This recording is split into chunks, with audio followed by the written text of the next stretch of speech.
কম। তো আরেকটু আপনাদের ভোকাবুলারি বিল্ড করার জন্য, অনেকে ভোকাবুলারি বিল্ড করে।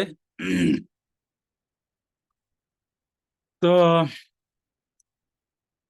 এই জন্য ভোকাবুলারি বিল্ড করার জন্য অনেক ধরনের বই আছে। দেখেন, এটা হলো অক্সফোর্ড ডিকশনারি অফ ডিফিকাল্ট ওয়ার্ডস। হ্যাঁ, এখানে এই বইটা পড়তে পারেন আপনি। আপনার মানে পড়লে আপনি তখন স্বাভাবিক কোনো মানুষ থাকবেন না, মানে অনন্য সাধারণ হয়ে যান, বুঝছেন? মানে আর সাধারণ কোনো মানুষের মধ্যে আপনি থাকবেন না। হ্যাঁ, এটা হচ্ছে ডিকশনারি অফ ডিফিকাল্ট ডিফিকাল্ট ওয়ার্ডস। হ্যাঁ, এইখানে দেওয়া আছে 10,000-এর মতো শব্দ। আমি আগে যে বইটা দেখিয়েছি ওখানে 5,000 শব্দ ছিল, এখানে 10,000 শব্দ আছে। এখানে কি আছে? Handy reference size for words people need the most, মানে মানুষের জন্য যেটা সবচেয়ে বেশি দরকারি, শিক্ষার্থীদের জন্য সেই ধরনের ওয়ার্ড এখানে দেওয়া আছে। তারপরে কাভার্স ডিফিকাল্ট ওয়ার্ডস পিপুল অ্যাকচুয়ালি এনকাউন্টার, মানে মানুষ যে উম, উম, পরিস্থিতিতে যখন কাজ করে সেই পরিস্থিতিতে যখন যে শব্দগুলো সে তার চোখে পড়ে, সে যে সমস্তগুলো যে ওয়ার্ডগুলোর সমস্যার সম্মুখীন হয়, যে ওয়ার্ডগুলো তার কাছে কঠিন মনে হয়, সেই সমস্ত ওয়ার্ডগুলোর অর্থ এখানে দেওয়া আছে।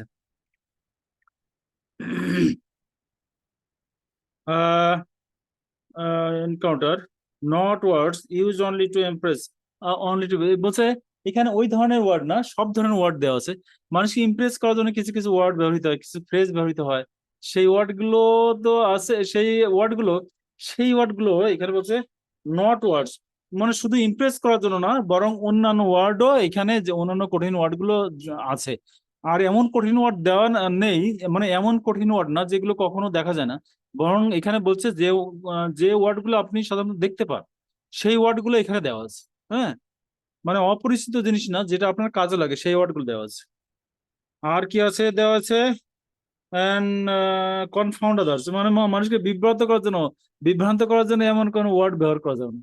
হ্যাঁ, তো আপনি যদি কোনো কঠিন শব্দ ইউজ করেন, কেউ জানে না আশেপাশে, তাহলে এই ধরনের শব্দ ইউজ করা যাবে না, মানে মানুষ বোঝে না এমন কোনো শব্দ ইউজ করা যাবে না। আপনি ধরেন আপনি একটা কথা বললেন, একটা শব্দ বললেন, একটা ফ্রেজ বললেন, যে শব্দটার বা যে ফ্রেজটার অর্থ অনেকে আশেপাশে কেউ জানে না, এমন কথা, এমন ফ্রেজ ব্যবহার করা যাবে না। যেটা পরিচিত, যেটা মানুষ বোঝে। আপনার তো আপনার যদি লিসনার হয়, আপনি শ্রোতা বা আপনার দর্শক কি ধরনের সেটার উপর নির্ভর করছে, আপনি কি ধরনের ওয়ার্ড ইউজ করবেন। আপনি এডুকেটেড লার্নার যদি যেখানে থাকে, সেখানে আপনি বিভিন্ন ধরনের সব ধরনের কঠিন ওয়ার্ড ব্যবহার করতে পারবেন, কিন্তু সাধারণ ছাত্রছাত্রীদের কাছে, শিক্ষার্থীদের কাছে আপনি সব ধরনের ওয়ার্ড ব্যবহার করেন, এমন কোনো ওয়ার্ড ব্যবহার করা যাবে না। যে এখানে বলছে যে মানুষকে ইমপ্রেস করার জন্য ব্যবহৃত হয়, এমন কোনো ওয়ার্ড শুধু এখানে নাই। অন্যান্য শব্দ, মানে অন্যান্য যেগুলো আপনার আছে, সাধারণত পড়ে আপনি এনকাউন্টার করেন, আপনি সামনে দেখেন, সেগুলো আছে। মানুষকে বিব্রত করার জন্য বা বিভ্রান্ত করার জন্য এরকম কোন ওয়ার্ডও এইখানে আছে, কিন্তু আপনি এই ওয়ার্ড গুলোর সঙ্গে আরো অনেক ওয়ার্ড আছে, কঠিন ওয়ার্ড আছে। Distinguishes between closely related and easily confused words, এই যে এখানে বলছে যে সমস্ত শব্দগুলো সাধারণত কনফিউজ হয়ে যায়, কোনটা কি হবে, ইয়ার হবে না, ইয়ে হবে নাকি, ইয়ার হবে নাকি এয়ার হবে। যেমন গ্রামার শব্দটা এখনো অনেক মানুষ জানে না যে গ্রামার শব্দটা হলো, বানানটা হলো GRAMMAR। হ্যাঁ, এখন অনেক শিক্ষিত মানুষ বলছে যে গ্রামার বানানটা হলো GRAMMER, কিন্তু এটা কিন্তু ভুল। আসলে গ্রামার বানানটা হলো GRAMMAR। বুঝতে পেরেছেন? আরেকটা কথা বলছি, যে হোমওয়ার্ক কথাটা কিন্তু ওই আলাদা আলাদা করে লেখা যাবে না, একসঙ্গে লিখতে হবে। হোমওয়ার্ক হলো একটা শব্দ, আপনি দুটো শব্দ করে, দুটো দুই ভাগে ভাগ করে লিখতে পারবেন না। হোম এক জায়গায় লিখলেন, ওয়ার্ক আর এক জায়গায় লিখলে এটা হবে না। আর HW তে লেখা যাবে না, কারণ এটা হলো একটা শব্দ। হ্যাঁ, এটা একটা শব্দ, এই জন্য আপনার এটা লেখা যাবে না, হোমওয়ার্ক একসঙ্গে লিখতে হবে। পরে বলেছে usage notes helps users avoid common mistakes. এখানে বলছে ইউজার যে নোটগুলো ব্যবহার, হ্যাঁ, ব্যবহার কিভাবে করতে হবে সেগুলো এখানে সে সময় এখানে হিন্ট দেওয়া আছে। হ্যাঁ, তাহলে আপনি এখানে শুধু যেগুলো ওয়ার্ড কঠিন ওয়ার্ড সেগুলো নাই, যেগুলো আপনি প্রতিনিয়ত যেগুলো আপনি আপনার সামনে আসে, আপনি পড়ার সময় আসে, আপনার কঠিন কোনো আপনি যখন পরীক্ষার জন্য প্রস্তুতি নিচ্ছেন সেখানে কি ধরনের প্রস্তুতি লাগবে, সেখানে সেই ধরনের প্রস্তুতির জন্য কি ধরনের ওয়ার্ডটা লাগবে সেটাও এখানে আছে। তারপরে ব্যবহারটা সহ দেওয়া আছে, হ্যাঁ, ব্যবহারটা সহ দেওয়া আছে। এই জন্য আপনার এটা খুবই সহজ এবং মানে শব্দগুলো কঠিন কিন্তু ব্যবহারটা সহজ করে দেখানো হয়েছে যাতে সবার বোধগম্য হয়, হ্যাঁ, সবাই যেন বুঝতে পারে। ঠিক আছে। আর হলো এটা হলো খুবই আপনারা জানেন এটা হলো অক্সফোর্ড ডিকশনারি, এটা হলো আপনার বিশ্ববিখ্যাত, আপনারা জানেন যে অক্সফোর্ড ডিকশনারি থেকে এটা প্রকাশিত হয় এবং এটা খুব রিলায়েবল, হ্যাঁ, কোনো ভুলভ্রান্তির কোনো সম্ভাবনা এখানে নেই। তো বইটা খুবই ভালো। আপনারা আমি মানে আপনারা যদি ওয়ার্ড মানে একটু পণ্ডিত টাইপের হতে চান বা সব ধরনের ইয়ে ওয়ার্ড আবার ট্যাকেল করতে চান, মানে প্রশ্ন উত্তর দিতে চান, তাহলে এই বইটা পড়তে পারেন। আমি আপনাদের আরেকটা বই দেখিয়েছি, ওখানে 5,000 ওয়ার্ড ছিল, এখানে 10,000 ওয়ার্ড আছে এবং অর্থ সহ দেওয়া আছে। এখানে অর্থ সহ তো থাকবেই, আর এখানে ইউসেজ সহ দেওয়া আছে, হ্যাঁ, ইউসেজ দেওয়া আছে। ইউসেজ মানে হলো কনফিউজ ওয়ার্ড, হ্যাঁ, যেগুলো ইয়ে আহ, আহ, আহ, আমরা যে যে সমস্ত শব্দগুলো ইয়ে করি মানে আহ, বিভ্রান্ত হয়ে যায়, এটা কোনটা হবে, যেমন আমরা এখানে অনেক ধরনের প্রতিটা পৃষ্ঠায় এখানে দেওয়া আছে, হ্যাঁ।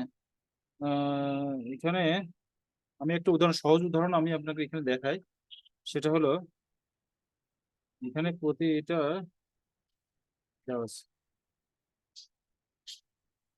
এই শব্দগুলো সব কঠিন, হ্যাঁ, এগুলো এই জন্য দেওয়া, এটা আপনাদের কাছে এটা যেমন এখানে বলছে কম্পোজ একটা শব্দ আর কম্প্রাইজ একটা শব্দ, হ্যাঁ, কম্পোজ একটা শব্দ আর একটা হলো কম্প্রাইজ। এটার মধ্যে আপনার কি পার্থক্য সেটা এখানে কিন্তু এইটা দেওয়া আছে, হ্যাঁ, অনেকগুলো নোট সহ ইউসেজ সহ এখানে দেওয়া আছে, হ্যাঁ, ইউসেজ দে ইউসেজ কথাটা লিখে তারপরে দেওয়া আছে। কম্প্রাইজ শব্দের অর্থ কি, আর হলো কম কম্পোজ অর্থ কি, এটা এই অর্থটা এখানে দেওয়া আছে, বুঝতে পেরেছেন। প্রতিটা প্রতিটা পেজে এরকম দেওয়া আছে, হ্যাঁ।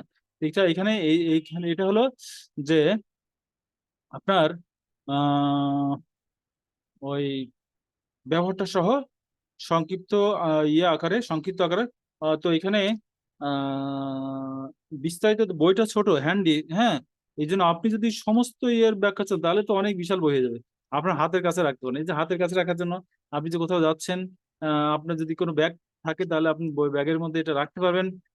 বাসের মধ্যে যখন থাকবেন তখন এটা পড়তে পারবেন, ও কোথাও যাচ্ছেন কোথাও বসে আছেন সে তখন পড়তে পারবেন। তাহলে আপনার ওই যে আপনি বসে বসে পড়া, হ্যাঁ, তো এই বসে বসে পড়ার আর লাগবে না, হ্যাঁ। এটা হলো আপনার ওই আপনার হলো টেবিলে বসা ছাড়াই আপনার কিন্তু বইটা পড়া হয়ে যাচ্ছে, হ্যাঁ। এই জন্য আমি আপনাদের এটা বইটা একটু সাজেস্ট করলাম। আচ্ছা, আর হলো আমি বইটা দেখালাম, আর আমি আপনাদের আরেকটা দেখাবো আজকে গ্রামার, হ্যাঁ। এখানে আপনাদের এখানে আরেকটা আমি এই একটা জিনিস দেখাই, এখানে বইটার নাম হলো essential grammar in use, essential grammar in use, হ্যাঁ। তো এখানে গ্রামার বানানটা হলো GRAMMAR এখানে দেওয়া আছে। আপনার গ্রামার বানান কিন্তু কখনো ভুল করবেন না, গ্রামার হোমওয়ার্ক এই বানান গুলো ভুল করবেন না, কলেজ বানান ভুল করবেন না, কলেজ বানান COLLEG, এজি বললে হবে না, বুঝতে পারছেন। প্রিন্সিপাল বানান হলো PRINCIPAL, প্রিন্সিপাল। আপনি যদি PLE করেন তাহলে কিন্তু বিপদ। প্রিন্সিপাল আর প্রিন্সিপাল এক জিনিস না, দুটো সম্পূর্ণ ভিন্ন অর্থ, হ্যাঁ। তো এই জন্য এখানে এই বইটা হলে একেবারে সেলফ স্টাডি, মানে আপনি নিজে নিজে পড়তে পারেন এমন একটা বই। আর মানে গ্রামার বই ইসেনশিয়াল, এটা হলো কেমব্রিজ ইউনিভার্সিটি প্রেসের লেখা। তো আপনি জানেন বিশ্ববিখ্যাত বই, বিশ্ববিখ্যাত প্রেসের, হ্যাঁ।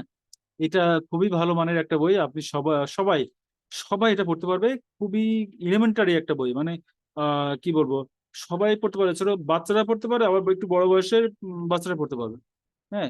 সম্পূর্ণ ইংলিশে লেখা, প্রচুর ছবি দেওয়া আছে যেন সবাই বুঝতে পারে। এখানে আপনাদের দেওয়া আছে হলো এই যে অক্সিলারি ভার্ব আছে না, অ্যামিজ আর ওয়াজ আর হ্যাজ আর হ্যাড, এইগুলো এইগুলো সহ সবকিছু এখানে দেওয়া আছে। হ্যাঁ, মানে ইয়ে অক্সিলারি ভার্ব থেকে শুরু করে সবকিছু দেওয়া আছে, সবকিছু। তারপরে গেট, গো, গো, আচ্ছা এখানে প্রতিটা ইউনিট আকারে আছে তো। এখানে আপনার ইউনিট মোট আছে হলো 107টা। হ্যাঁ, 107টা ইউনিট আছে। আপনি এটা খুবই সহজ, আমি আপনাদের বারবার বলছি এটা খুবই সহজ একটা বই। আপনি এখানে যেহেতু এটা সাদা কালো, রঙিন হলে আপনারা আরো ভালো বুঝতে পারতেন। এখানে এখানে প্রচুর ছবি দেওয়া আছে, এই জন্য বাচ্চাদের জন্য খুবই সোজা। হ্যাঁ, আপনারা জানেন যে বাচ্চারা ছবি হলে একটু বেশি পছন্দ করে। আর হলো ছবি হলে আর একটা কি সুবিধা হয় জানেন? ছবি হলে বইটা তাড়াতাড়ি শেষ হয়। মানে এই ছবির জন্য কিন্তু অনেক মানে শব্দ এখানে থাকে না, বুঝতে পারছেন? তার মানে একটা বই শেষ হয়ে গেলে আপনার আর একটা পড়ার প্রতি আগ্রহ জাগে। এই জন্য যে বইতে ছবি থাকে সেই বইটা আমি নিজেই কিন্তু আমি নিজে কিন্তু একটু বেশি পড়ি। হ্যাঁ, ছবি থাকলে এই যে ছবিতে লেখা কম থাকে, বইটা তাড়াতাড়ি পড়া হয়ে যায়। একটা বই পড়া শেষ হলে আমি আরেকটা বই পড়তে পারি। হ্যাঁ, যে আমি আমি মনে করতে পারি আমার হচ্ছে সাইকোলজি, মানে সবারই একটা সাইকোলজিক্যাল ব্যাপার, যে একটা বই পড়া আমি শেষ করতে পেরেছি। হ্যাঁ, পরে আরেকটা বই ধরলাম, তাহলে আমার একটা ইয়ে হলো। আবার যখন দ্বিতীয় বইটা শেষ করবো তখন আমি আরেক পরের একটা বই ধরতে পারবো। হ্যাঁ, এভাবে বই কিন্তু বই পড়ার অভ্যাসটা আপনার তৈরি হয়ে যাবে। আমি কিন্তু আমার বই পড়াটা আমার কিন্তু আমার কোনো ইয়ে ছিল না, অভ্যাস ছিল না। এখন আমি রেগুলার বই পড়ি। আর হলো আমার বই পড়াটা শুরুটা হয়েছে বাসের মধ্যে। আমি দূরে যাতায়াত করি, এই জন্য বাসের মধ্যে থেকে আমি অনেক বই শেষ করেছি। হ্যাঁ, তো এই জন্য আপনি এই জন্য বললাম যে শুধু টেবিলে বসে যে পড়তে হবে এমন ব্যাপার না। আপনার আপনার যে ব্যাপারটা, যে সময়টা আপনার এমনি এমনি চলে যাচ্ছে, সেই সময়টাকে আপনি যদি একটু ইয়ে করেন, একটু ইউটিলাইজ করেন, হ্যাঁ, তাহলে কিন্তু আপনার জন্য আরো সুবিধা। আপনার নতুন করে ওই যে গুছিয়ে বসে চেয়ারে বসো, হ্যাঁ, বিভিন্ন জায়গায় আপনি ধরেন পার্কে বসে আছেন, একটু বইটা একটু চোখ বুলিয়ে নিন, এটা এটা তো আরো ভালো হলো, তাই না? আপনার সবকিছু দেখাই আছে, আপনি একটু চোখটা বুলিয়ে নিন। হ্যাঁ, তাহলে এই যে আপনি 5 মিনিট করেন না 10 মিনিট, প্রতিদিন যদি 15 মিনিট পড়েন, প্রতিদিন 15-20 আপনার অনেক সময় ইনভেস্ট করা দরকার নাই। প্রতিদিন 15-20 মিনিট সময় যদি আপনি একটু সময়টা ইয়ে করেন, স্পেয়ার সময়টা আপনি যদি ব্যয় করেন, তাহলে কিন্তু আপনি এই যে দেখেন এখানে প্রচুর ছবি দেওয়া আছে। ছবি দেওয়া থাকলে আমি বললাম ছবি দেওয়ার দুটো উপকার, একটা হলো যে ছবি দেওয়া থাকলে বাচ্চারা ভালো বুঝতে পারে, মানে এটা পড়তে আগ্রহ বোধ করে। আর হলো রঙিন ছবি থাকলে আরো ভালো। আর ওই বইটা তাড়াতাড়ি শেষ হয়। একটা বই তাড়াতাড়ি শেষ হলে আরেকটা বই ইয়ে করা যায়। এখানে প্রচুর ছবি দেওয়া আছে, প্রচুর ছবি দেওয়া আছে। আর হলো কি একদম ভোকাবুলারি, মানে ওয়ার্ড লিস্ট, মানে আমি যার কোথায় বসবে, ডু কোথায় বসবে, ডাচ কোথায় বসবে। মানে এই যে অনেকে এই যে এই বইটা দেখালাম, এই যে অনেকে মনে করতে এটা সম্পূর্ণ ইংলিশে কিভাবে পড়বো। হ্যাঁ, এইটা কোনো সমস্যা না। এটা এখানে সবকিছু ব্যাখ্যা দেওয়া আছে। আর হলো এই বইটা একটা আর একটা বৈশিষ্ট্য হলো এক পৃষ্ঠায় হলো আপনার পড়াটা, আর অন্য পৃষ্ঠায় এক্সারসাইজ। দেখেন এই যে ডান সাইডে এক্সারসাইজ দেওয়া আছে, ডান সাইডে দেওয়া আছে এক্সারসাইজ, আর বাম সাইডে হলো আপনার বর্ণনা। হ্যাঁ, বাম সাইডে বর্ণনা দেওয়া আছে, আর ডান সাইডে আর হলো এটার হলো এক্সারসাইজ, মানে অনুশীলন দেওয়া আছে। অনুশীলন না করলে কেউ কিন্তু শিখতে পারবে না, বুঝতে পারছেন? এই যে অনুশীলনটা খুবই গুরুত্বপূর্ণ।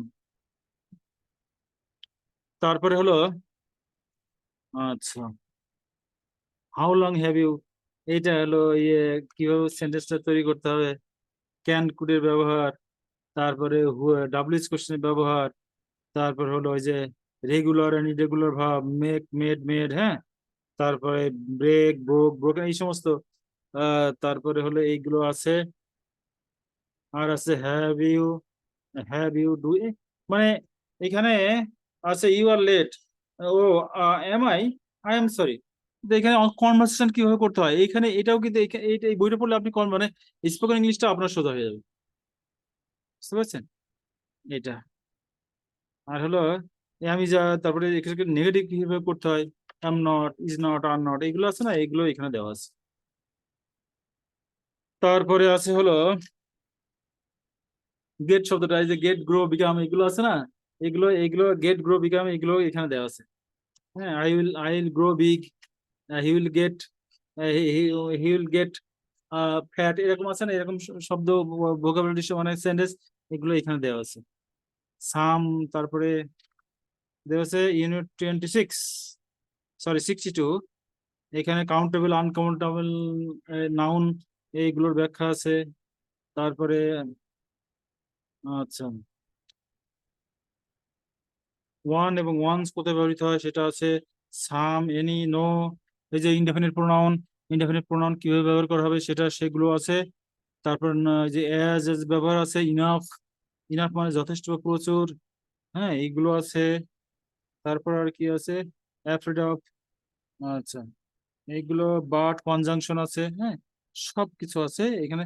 ইরেগুলার ভার্বের একটা নমুনাও একদম শেষের দিকে দেওয়া আছে অ্যাপেন্ডিক্সে। ওই যে ইরেগুলার, রেগুলার ইরেগুলার ভার্ব যে দেওয়া আছে, ইরেগুলার ওই যে এখানে দেওয়া আছে হলো বিট, বিটেন, তারপরে bite, bite, bitten, blew, blown, break, broke, broken, bring, brought, brought, build, buy, bought, এইগুলো এইগুলো দেওয়া আছে, হ্যাঁ।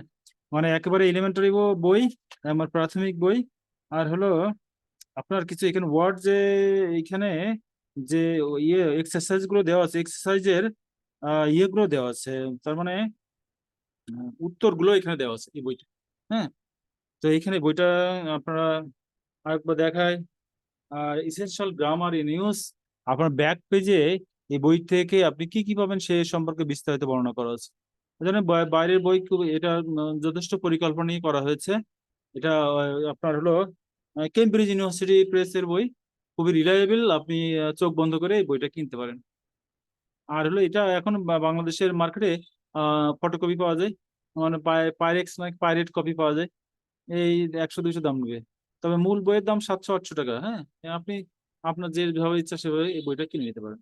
আমি আপনাদেরকে এই বইটা সাজেস্ট করি, ঠিক আছে। তাহলে আজকে এখানে শেষ করছি। নেক্সট টাইমে আমি আপনাদের বই নিয়ে আরো কথা বলবো ইনশাআল্লাহ।